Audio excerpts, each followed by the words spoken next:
So hello, I am Joey Morales and I will be the one discussing the properties of virus.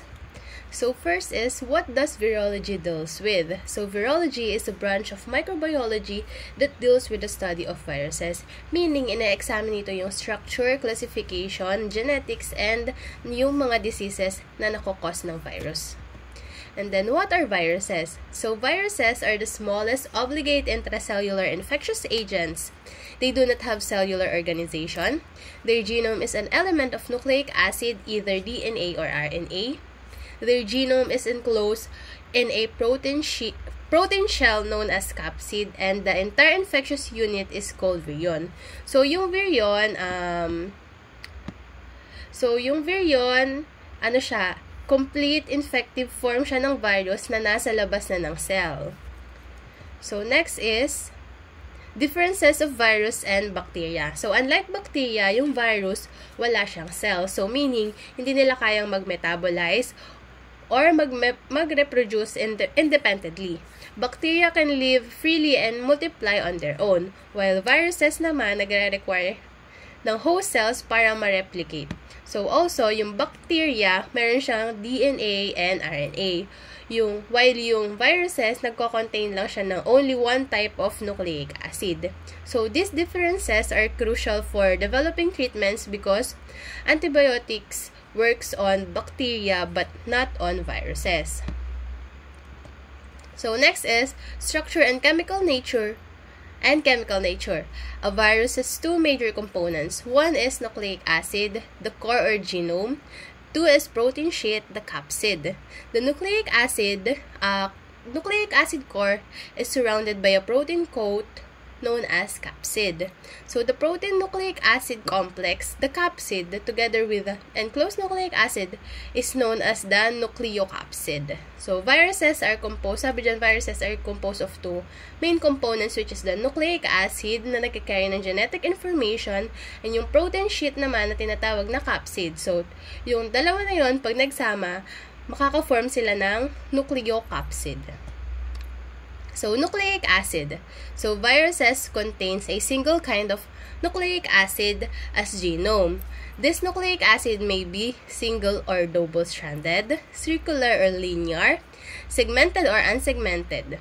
So, these properties form the basis of classification of viruses into different families. So, meron yung nucleic acid nagko-contain siya ng either DNA or RNA. So, hindi sila pwedeng dalawa. So, the genome may be single or double-stranded, circular or linear, or even segmented or unsegmented. So, yung mga structural variations na yon, key siya in classifying viruses into families. The types of nucleic acid also determines kung paano yung virus nagre-replicate and how it interacts sa host cell.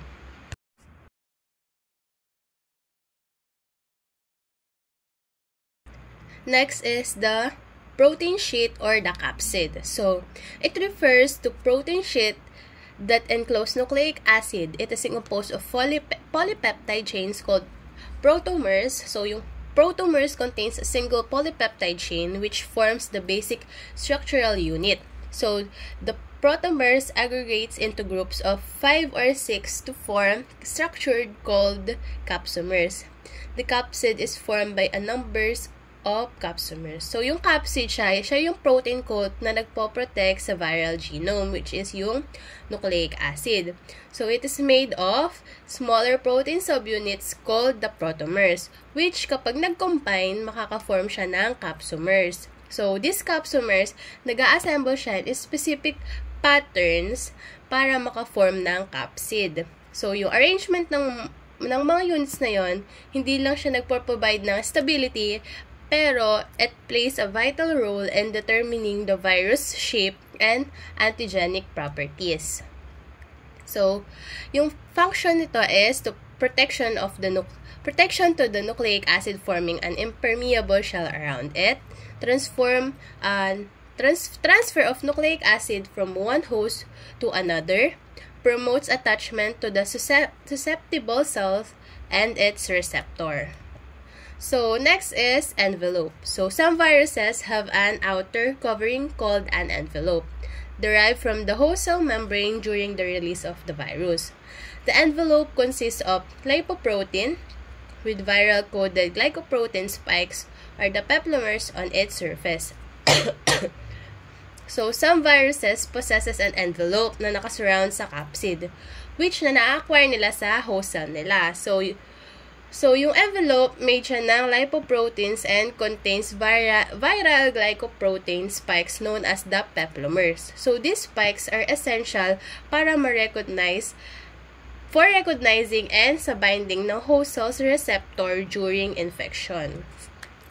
So, ang functions ng envelope is Envelope confers antigenic, biological, and chemical properties on viruses.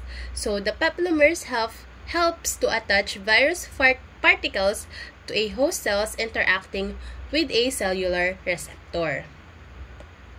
So, these are the shapes of viruses. First one is the brick-shaped. Second one is the bullet-shaped. Third one is the rod-shaped. And lastly is the pleomorphic.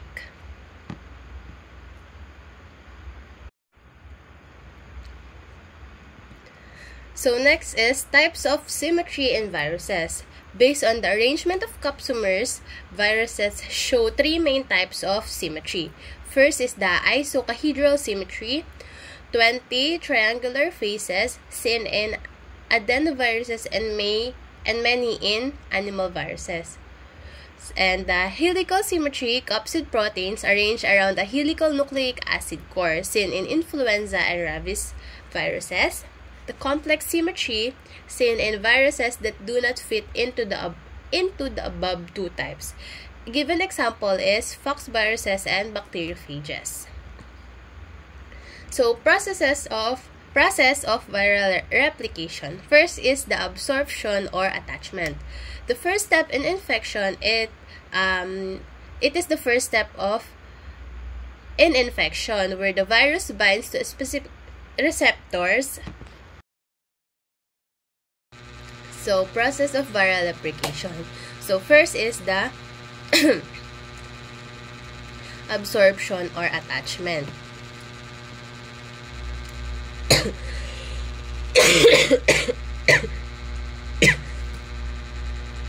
So, first step in infection is attachment. So, yung virus magbabind siya sa specific receptor sa site sa loob ng host cell using viral proteins like ligands. So, yung interaction na yon madedetermine kung anong types ng species or cell types a virus can infect.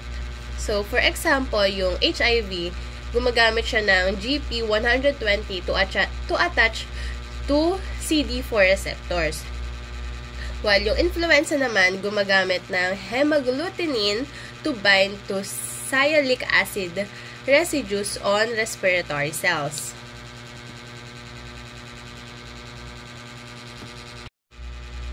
Next is penetration. So, after attachment, yung virus naman mag-enter siya sa host cell. Kapag non-envelope yung virus, usually nag-enter siya by endocytosis. Yung cell i-engulf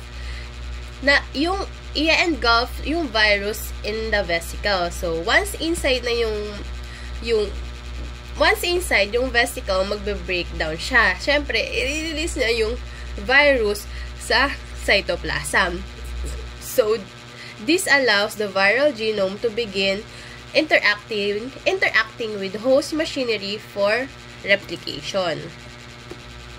So, susunod naman is for envelope viruses. Kapag ito yung envelope viruses naman, mag-enter siya by fusion of their envelope with the host cell membrane. So, i-release dito, releasing the nucleocapsid into the cytoplasm. So, yung susunod naman is for bacteriophages. So, sa bacteriophages naman, i-inject yung nucleic acid through the bacteria cell wall while leaving their capsid outside. So, these differences nakadepend siya on the structure and host type of the virus.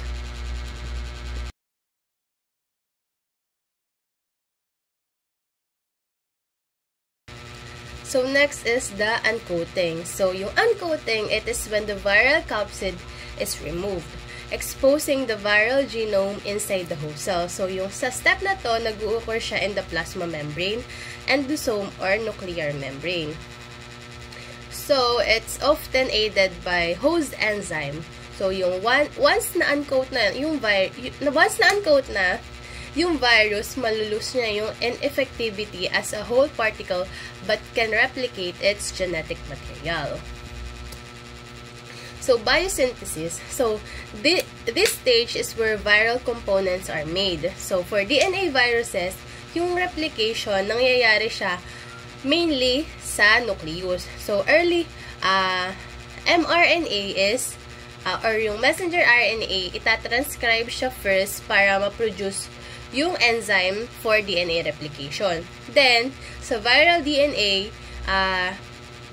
then yung viral DNA is marereplicate na, followed by the synthesis of the late messenger RNA, which makakapag-produce ng structural proteins. So, for example, yung herpes viruses, pinapalo yung pattern na to for early and late protein synthesis. So, kapag RNA viruses naman, usually in the cytoplasm. Yung replication mechanism nakadepende sa RNA. Nakadepende on whether yung RNA is single-stranded or double-stranded, or positive or negative sense. So, dito nade-determine kung yung viral RNA is na-copied and translated into proteins. So, yung retroviruses and orthomysoviruses are exceptions as nakakapag-replicate sila in the nucleus. So, next is the maturation. So, during maturation, meron ng bagong viral genomes and proteins na nag-assemble into a complete virions. So, for DNA viruses, this occurs in the nucleus nga. So, for RNA viruses naman, nangyayari ito sa cytoplasm. Yung structural proteins na nakasurround sa nucleic acid para makaform ng nucleocapsid. Yung envelope viruses naman will later acquire their envelope during release. So, next is the release. So, yung viruses nag-exit na sa host cell either by cell lysis or yung non-envelope viruses or yung budding envelope viruses. Sa lysis, dito, sa lysis, dito, nade-destroy yung cell. Ibig sabihin, releasing many new virions. While yung sa budding naman, ina-allow yung virus to take part of the host membrane as it envelope. So, yung budding can result in persistent infections as the host cell may survive temporarily. So, sa eclipse, sabi dyan, time between viral entry and appearance of new infectious virions. So, during this phase, no infectious virus can be detected inside the cell because uncoating and synthesis are occurring. So, sa eclipse phase, dito yung period between viral entry and the appearance of new infectious virions.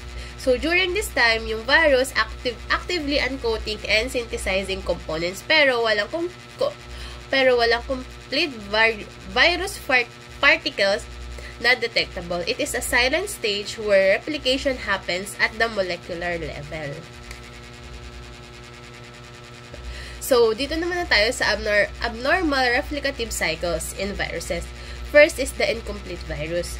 Occurs due to defective assembly of viral particles during replication. The resulting daughter viruses lack some essential components, making them non-infective. Example is the defective influenza virus. So, second is the absorptive viral infection.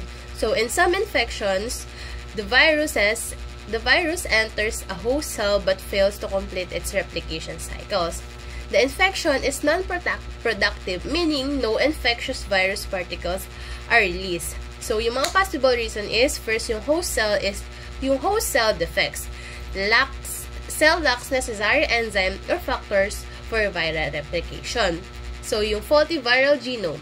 So, missing genes or defective replication machinery. Mga possible outcomes, viral components not synthesized at all. Components are synthesized but not properly assembled. Progeny virus not released or non-infectious when released, when they are collectively known as absorptive infections. These are collectively known as absorptive infections. Such as infections may still alter the cell's metabolism or cause cell death even without producing new viruses.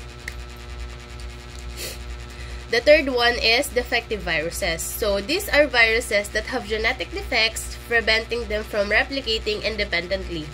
They are incomplete genetically, lacking necessary genes for full replication for assembly. Can only multiply in the presence of a helper virus which provides the missing functions. Example, hepatitis D virus, nire-require siya ng hepatitis V virus as helper. Adeno-associated viruses or AAVs, nagre-require ng adenovirus for replication. So, last is pseudovirions. So, yung pseudovirions, it is formed when host cell nucleic acid, DNA, or the DNA or RNA is mistakenly enclosed within the viral capsid instead of the viral genome. So, they resemble normal viruses morphologically but are non-infectious because they lack So, they resemble normal viruses morphologically but are non-infectious because they lack viral genetic material. They do not replicate inside new host cells. So, only produce accidentally during viral assembly in the infected cell. Although non-infectious, they can be useful in the laboratory studies to understand viral structure and assembly. So, infectious virion assay. So, first is the quantitative assay. So, the quantitative assay measures the number of viral infectious virus particles. So, yung quantitative assay, kinakount niya yung number of infectious virus particles. Example, include plaque assay in cell culture, PAC assay in eggs, and transformation assay for organic viruses. Next is the quantal assay.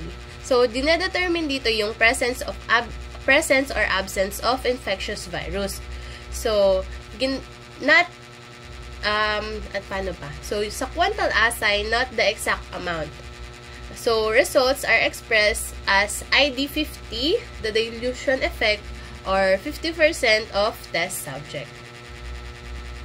So, what are viroids? So, viroids are the smallest infectious agents known, composed only of short strand of RNA without protein coat. So, they can infect plants, not animals or humans. So, viroids are heat-resistant but destroyed by nucleases. They have no extracellular phase. They are important in plant pathology, helping scientists understand RNA-based infection mechanisms. So, that concludes my report. I hope you understand the general properties of the virus. Thank you.